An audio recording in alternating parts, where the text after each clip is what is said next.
Now, what's good, Mo fam? This your girl back with another video. Make sure you guys like, comment, and subscribe. Yes, like, comment, subscribe. In today's video, you guys already know what it is. It is what? Mo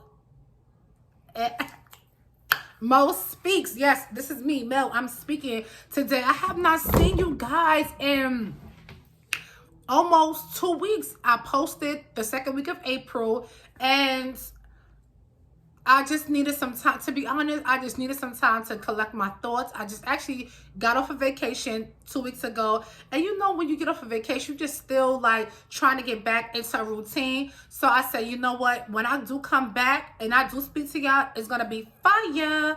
And that's what it's going to be today, fire. But before I get into this video, hold on, stop the front door. I want you guys to check, oh my gosh, yes, these 3D mink lashes that I have on, which is by your girl, Mel R. Yes. And you can go to Monique R Collections on my Instagram page and follow me. Like, buy something till you drop. Literally till you drop it. Anyway, so in today's video, also, before I get into this video, once again, I also sell adult bonnets and children bonnets. So if you guys know somebody that knows somebody that knows somebody that want to bonnet, come holler at your girl. Anyway, I just want to just speak on this briefly because I've been overwhelmed this whole week with this trial with Derek Chauvin, whatever his name. Listen, whatever, Chauvin, the racist, whatever. Anyway, it's Chauvin. Anyway, so as you guys know, the trial for George Floyd, rest in peace, was over the past, I believe it was 2 weeks or so. I did not see the exact trial, but I did see snippets on the Shade Room. Shout out to the Shade Room. Y'all always post it every single day. I'm trying to be on the Shade Room to get my followers up. Anyway, so I believe everybody was in anticipation on the other day, which was, I believe it was Tuesday, when they said guilty. And as I was watching and as I went back to my phone, I just had a sigh of relief.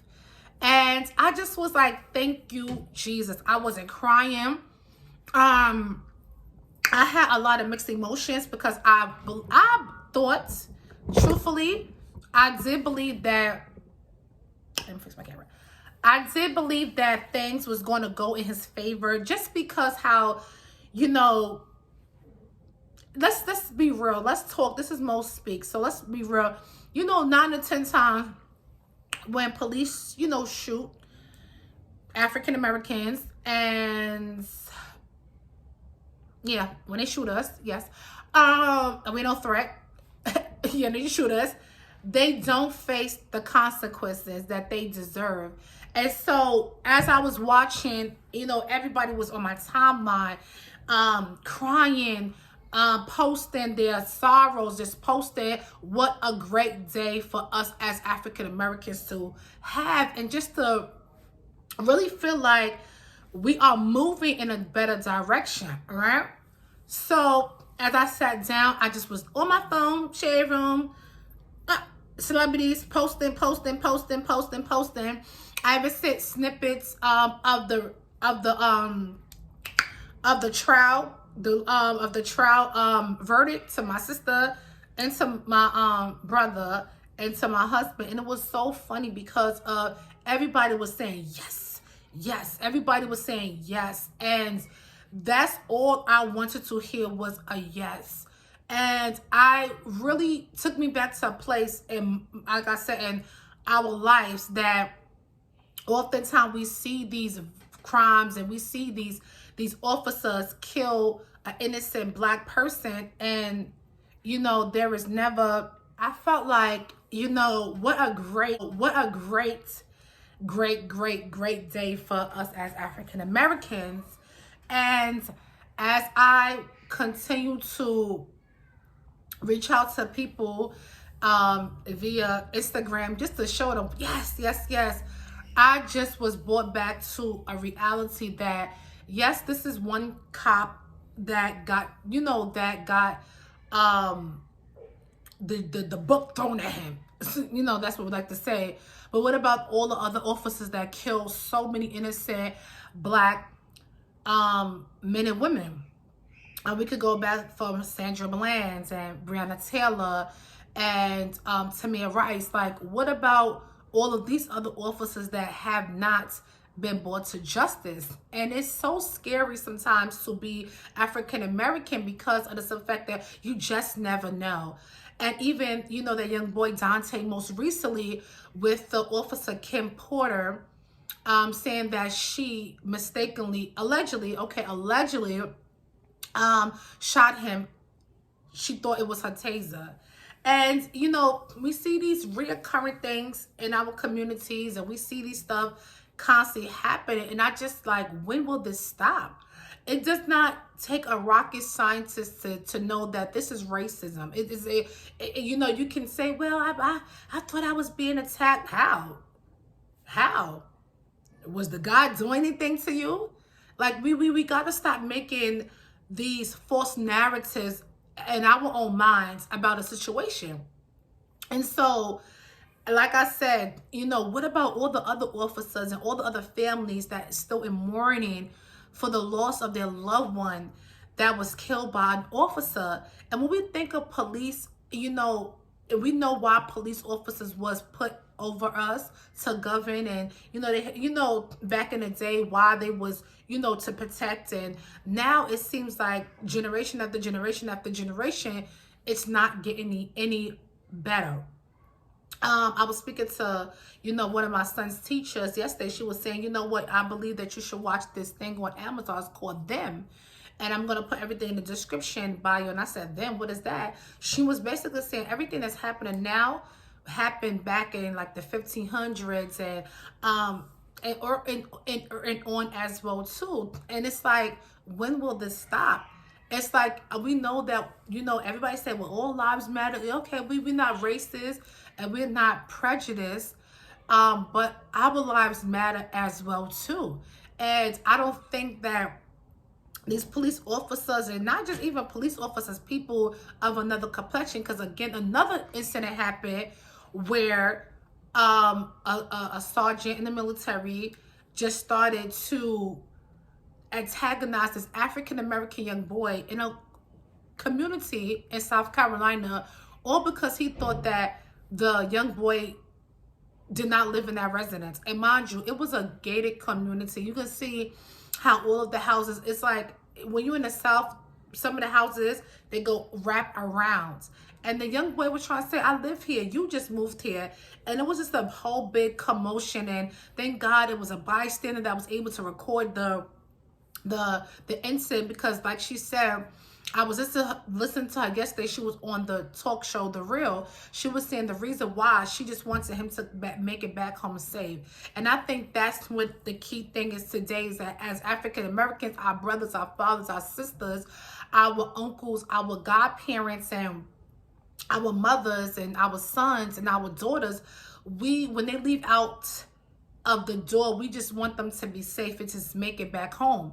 Not to say that white people don't have the same fears as we do, but I'm sure you're not constantly on edge, like, oh my God, is my child gonna get pulled over for having a nice car? Because that's what's happening now.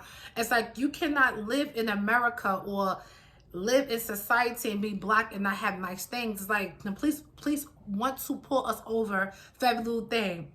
Why are you mad because we have a nice car? Why are you mad because our bank account is long? Like, why? It's so, like I said, this is a fight that we continue to fight. And it's a fight that I'm continuing to fight, because I have African-American kids. I have, 2 African-American sons, and I have 2 African-American daughters. And, and I have African-American husband. And I would not, and, most recently, me and my sister, we have this thing, and, I'm doing this with my brother now too, is, I love you, be safe. You know what I'm saying? I love you because you just never know.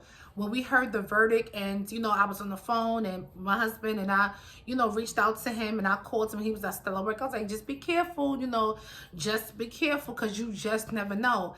And then as soon as I put my phone down, I heard, I don't, oh my gosh, I don't want to get her name messed up. Makaya, rest in peace. I'm like, what is going on? And then we saw what happened in Columbus, Ohio, where the officer, the young lady called the officer to break up a fight, altercation between her and two other young ladies. She had a knife in her hand, and the officer, instead of saying, hey, I'm here, or stop, break it up, or tasering her, or doing whatever, he shot her 4 times in the chest. And it was a big debate on Instagram and Facebook, and a lot of celebrities commenting. A lot of people was like, well, she had a knife, or well, but then what about the young boy that had a knife, and he was trying to charge at the police officer? He was white, of course, and they treat that man like he was some type of God's gift to green earth. It's like there was no, they talked to him the way that we should be talked to. And it's like, I always feel like this, when it comes to us and our lives, protocol don't matter. But when it comes to white lives, whatever, other lives, whatever, protocol kicks in with them. And like I said, yes, the young lady did have a knife, but she was defending herself. And in this situation, it is a sad situation, because at the end of the day, she's dead. She died. She was killed. I'm sorry. 4 shots to the chest. You do not have to take down an individual. For the young lady was even lunging at the cop. She was actually just fighting to protect herself. And we got to be safe out here in these streets. Like I said, we try to protect ourselves as much as possible. We try to do the right things. We try to, we try to do the right things. We try to be law-abiding citizens, whatever you want to call it. But enough is enough. Because at the day, we see what's going on, and we know what's going on. Now, should that cop get arrested and sentenced? I believe he should, in my heart. Because at the end of the day, you killed a 15-year-old little girl. And now when I thought about her, I was like, wow, she's the same peer age group as my twin sons. They're 14. They're a year younger than her. You don't have to, and I always say this with police, it's like they find every little thing just to get, I always want, before I say that, I always want to know, how does a cop go to sleep, get up in the morning, kiss their wife, whoever, significant other, good night, goodbye, come out, police us, shoot us, kill us, and go either back home, or they get to be placed on death duty? How does that work as your conscience, especially if the individual's not doing anything? It like, how does that work in your world? And I do have a cousin. He's in a police he's a police officer, and that's what I always do. I promise you, I'm constantly praying for him. I'm constantly praying for his coworkers. I'm constantly praying for, people that he have to be in counsel with, because at the day, whatever, you just don't know. Of course, your safety is first, but sometimes these little shootings it don't even be called for. Like, we see another person, but why? George Floyd should still be here.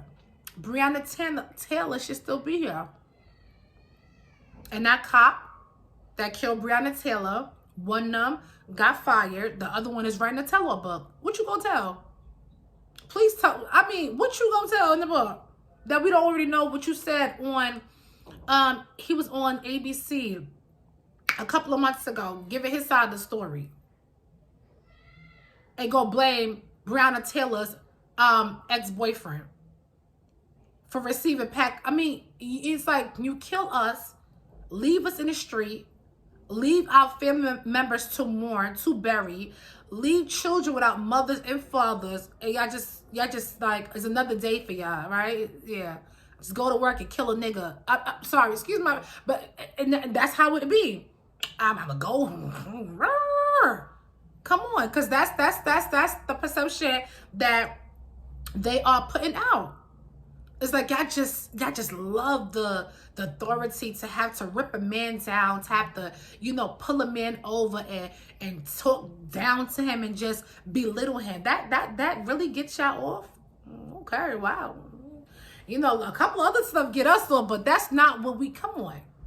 And so, like I said, we gonna talk. So, and that being said, I just want everybody to be safe out there. I just want everybody to, if they're gonna fight, let's fight for a cause. Let's fight for justice for us. And one more thing I want to bring up, because I was on Instagram yesterday, and no, I'm lying, Tuesday, and Safari brought up a point about the young girl being shot at McDonald's drive-thru. She was 7. And basically he was saying, where is the Black Lives Matter when that happens? When we as colors kill our own individuals. And that's something that is a conversation to be had. People don't want to have this conversation. Where is the Black Lives Matter when we are killing each other? You know what I'm saying? Like, we always worried about, oh, the police killed us or killed somebody and that person shot. But why are you shooting your own people? Why? We need to stop. It should not be where a 7-year-old is in the grave. But because of what? We gotta stop. We gotta start treating ourselves better. We gotta start honoring ourselves better. And we gotta start looking at the bigger picture when it comes to African Americans. Like I said, we go talk. And I believe these are conversations that we have every single day with our family members, with our coworkers, with just people, regular people. We got to do better. We got to change the way we look at each other. We got to change the narrative about how we look at each other, not how they look at, because please, I ain't got time for which I look. I'm talking about how we look at each other as individuals. Because at the day, yes, the cops are killing us, but we are killing us. We are killing each other as well. And so if the cops see that we killing each other, what you gonna think? They gonna like, come on, we gotta do better. So I said what I said. Speak on a Friday. I truly missed you guys. I am so grateful to be talking again, because again, that's what I like to do. If you have any suggestions of what I should talk about next week Friday, just comment down below. I said what I said. Please, beloved, please, I promise you, please be careful. Whatever you do, just be mindful. Make sure you always have your phone out, ready, willing to record, ready, willing for them to be put on the shade room. You know what I'm saying? Before I even end this video, another situation happened with the lieutenant that was pulled over by those 2 white cops.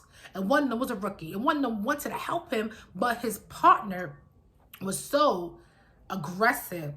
And what the military guy said, I served this country. He said, I'm afraid. And here come the cop. You should be afraid. See, this is the mindset that they have. Like, if y'all get stopped or pulled over, y'all should be afraid, because y'all never know if y'all going to make it home or make it back to where y'all came from. So again, be willing, ready, take out your phones, because that's all right, and record till you can't record no more. And I even charge you guys, if you even see something transpiring, you record and you just keep recording. Because like I said, we want to start looking out for one another. We got to stop abandoning each other. When we get pulled over we got to start recording. We got to start looking. We have to. Because like I said, we need to be more unified in what we believe in. And we believe in what? We believe in what?